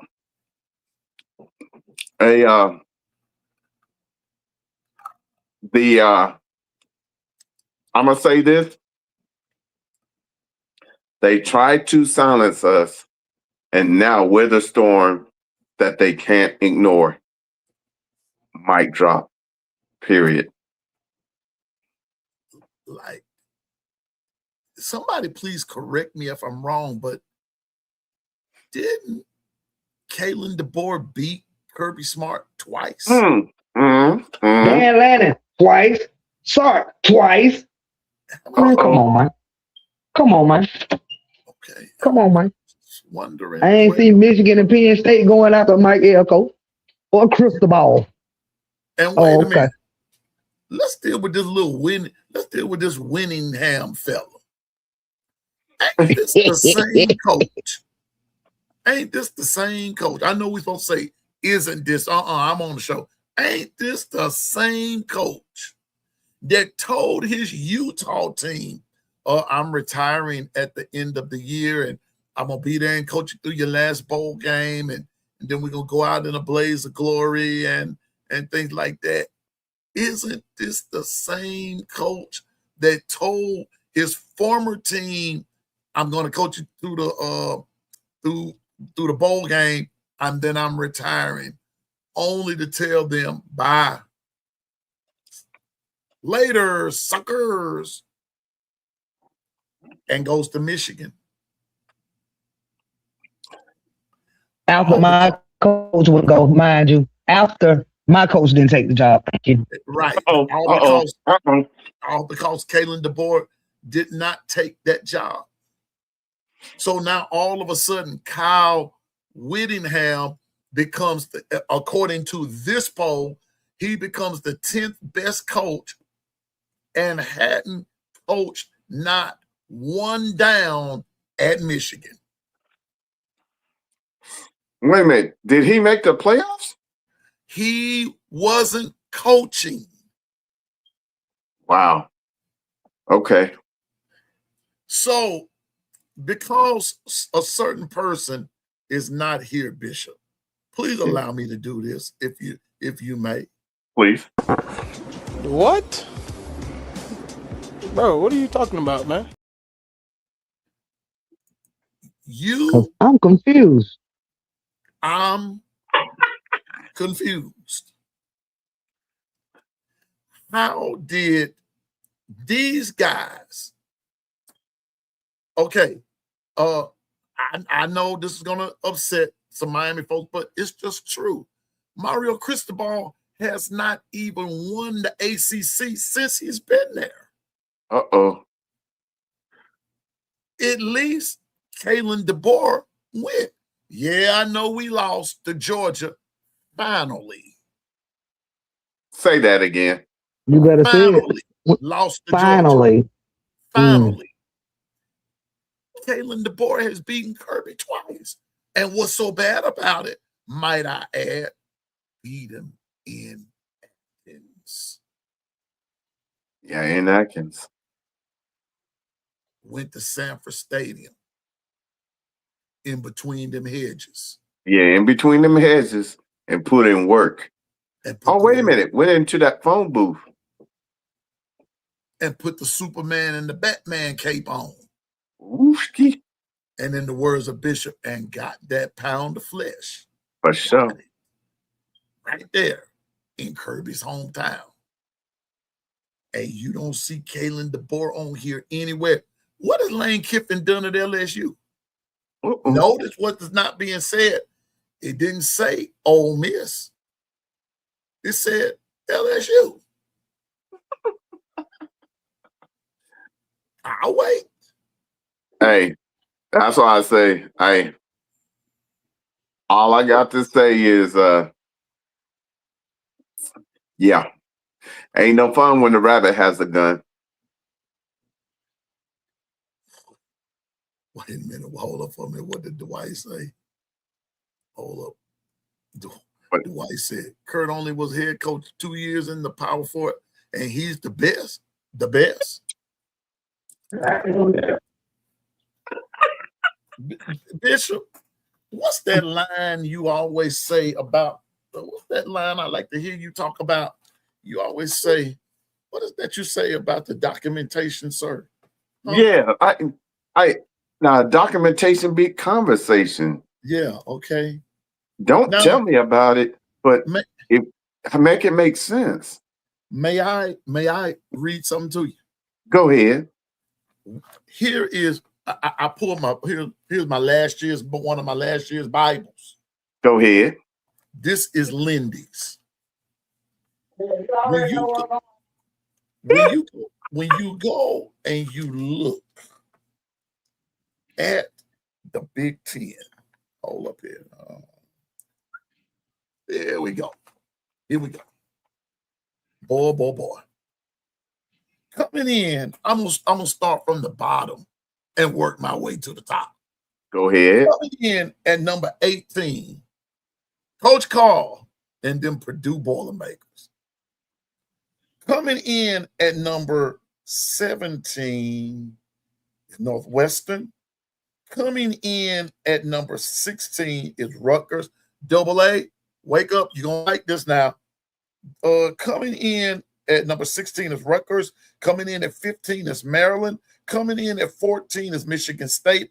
Coming in at 13 is UCLA. Coming in at 12 is Wisconsin. 11, Minnesota. 10, Iowa. and 9 Indiana. They had you picked 9th. Double A said something a few days ago. Up until right here, who heard of Indiana? Come on now. Who heard of them? Were they even relevant? Were they even relevant? And according to Lindy's, because at 9 was Indiana, 8 is Washington, 7 USC, 6 is Nebraska. What? Nebraska was getting more pub than Indiana. Number 5, Illinois. Number 4, Michigan. Number 3, Oregon. Number 2, Ohio State. And we know who was picked to finish first, and they did not. Penn State. When I go to my other Bible, Athlon, Bishop, Lady Latoya, here we go. In Athlon, watch this. In the Big Ten, they be tripping. Number 18, still Coach Carl and those Purdue Boilermakers. Number 7, he gonna knock me in the head when he see me. But here we go. Purdue at 18, Maryland at 17, Northwestern at 16, UCLA at 15, Michigan State at 14, Wisconsin at 13, Rutgers 12, Minnesota 11, Washington 10, USC 9, Nebraska 8, Iowa 7th, and Illinois is 6th, and Indiana is 5th. And this was Michigan 4, Oregon 3, Ohio State 2, and Penn State in both of these Bibles was predicted to finish first. Goes back to what Double A said, and we're about to get out of here in just a minute. You don't know who's going to do what. We don't know. But I will say this, and I'm going to go on and say it. You went 16-0 one time. The previous year, you went 10-11-2. So it's not like Signetti is undefeated in year whatever. He just undefeated that particular year. But Signetti has lost 2 games. When he lost those games, not this past season, but the season before last, he lost to Ohio State and he lost to Notre Dame.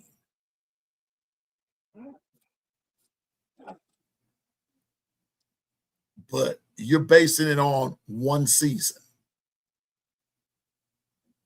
If you want to be honest, you want to be honest,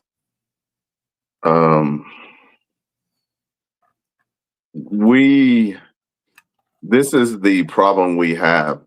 When you do these best coaches and head coaches and all of that, is the criteria straight across the board, or is there a little favoritism that goes in it? Because if we're truly going across the board, is Curt Stinelli number 1, first and foremost? I know the last 2 years you would, but understand it's the body of work. And I understand he would be, for some people, he would be in the top 10, no problem. But ask yourself, would he be over Georgia? Oh, just because he won the national title, right? Right. So then it's already an ambiguity in this of how you rank people, because you're telling me Stinelli over the time period he's been in coaching versus a lot of these other coaches, he's number 1. All I'm going to say is this, Bishop and Lady Latoya. What Melissa said. Roll Tide, Melissa. Good to see you. Unfortunately, Bama coaching players got to change the narrative about them. Yeah. Around college football is unfortunate. That's true. It is. Same here for the Sooners. They're Got not to going to play. respect it until you do it on the field. And the only way you do that is stay forged by fire. That's the only way you're going to make it to the playoffs. You're going to have to stay forged by fire and trust the process and love to be in that phone booth and play from that phone booth. Exactly. But y'all, I wanted to show you all that. I got this off of Twitter, had the white to hook me up and everything. I'm telling you all, this is why I tell you all, come out the shell and see what people are saying. It'll trip you out. It's not to make you mad, not to make you angry, because this is just a man's opinion, whomever it is. I just don't like his opinion. But hey, that Bama hate is real. It is so real. So with that being said, that's Lady Latoya. Give us parting words, my dear. Hey, like you said, it's good to see how other people think about you, and it's gonna be up to us to change the narrative. And I think the boy's on the way to do that. Like I said, I got excited by what he said today. He just gonna have to go out there and win on the field, so we don't have to leave it in the committee hand. We got to go out there and make it known, and we got the squad to do it. So hey, I think we're gonna be all right. I ain't panicking no more. I'm just excited to see what the future holds at the University of Alabama for the year 26 on out. I love each and every one of you for free. I can love you for free because God first loved me.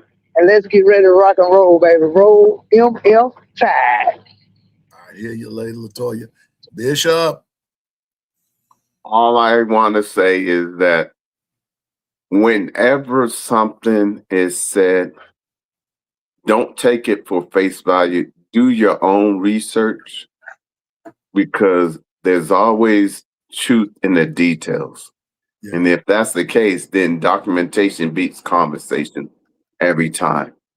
And I understand there's so much annuity in whatever said thing we're looking at that we might only have a third of what's out there, and we don't have the total deal. So if we're trying to stand on a platform, you only got a third of the word. You can't have a platform. So we got to do better at making sure we do the research, so that way we have all the information. And oftentimes that means sometimes you're just going to have to sit back until all of it comes out. And that's a tough thing to do. But hey, in this day and time, it's too easy with what's out there in the ether. So all I know is the truth will set you free. And with that said, then the eye in the sky is undefeated, and documentation beats conversation. Yeah. I hear you, Bishop. I hear you, Lady Latoya. I thank you all. I'm going to say this. When you're cooking a good gumbo, one of the things that Bishop says all the time, you got to purge your crawfish. You got to purge the shrimp.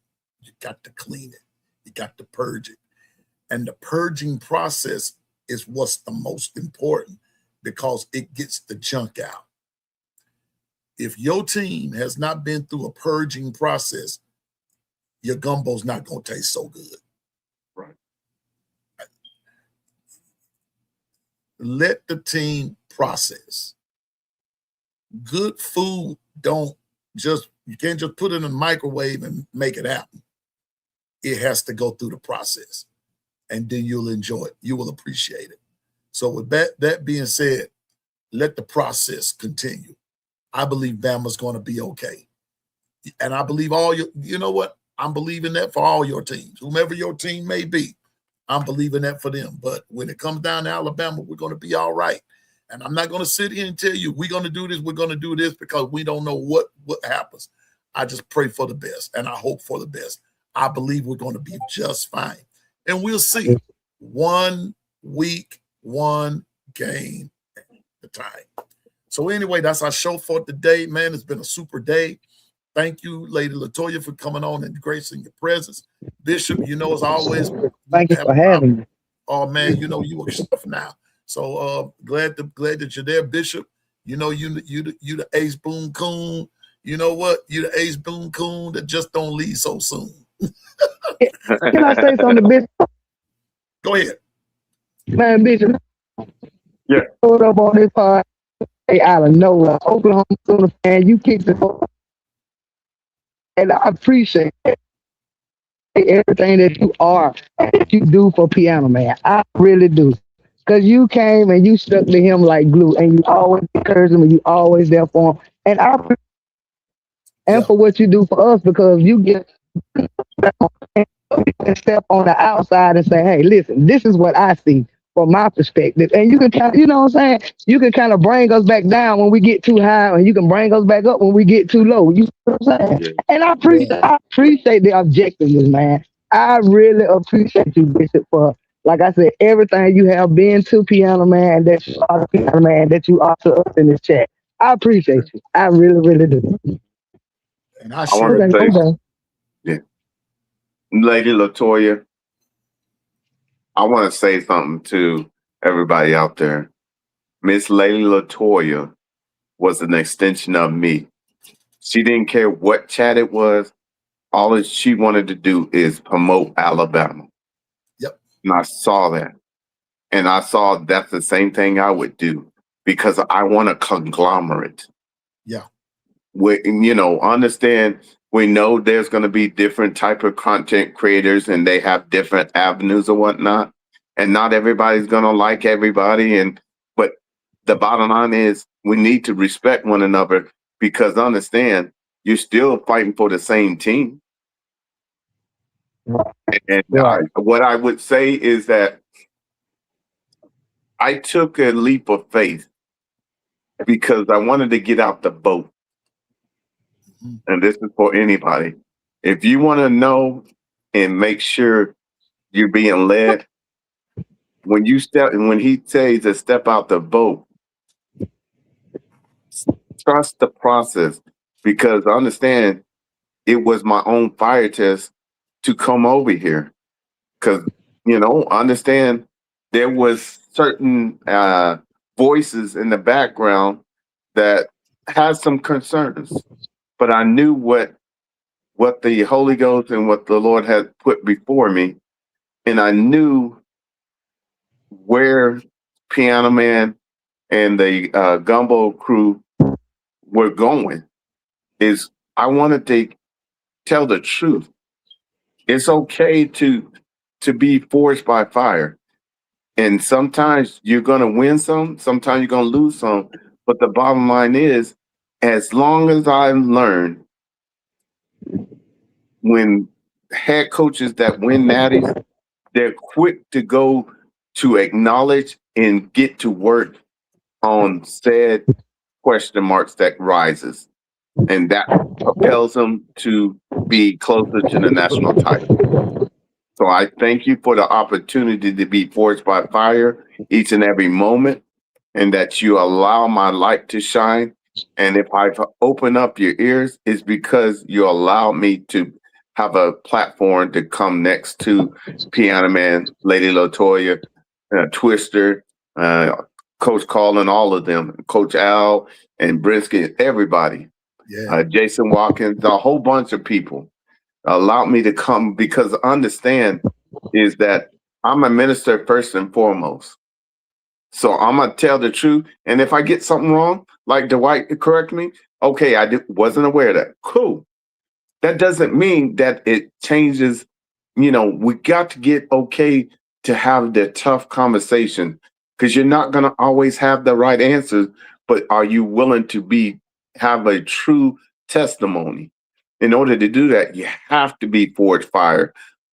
You have to be. So with that said, thank you again.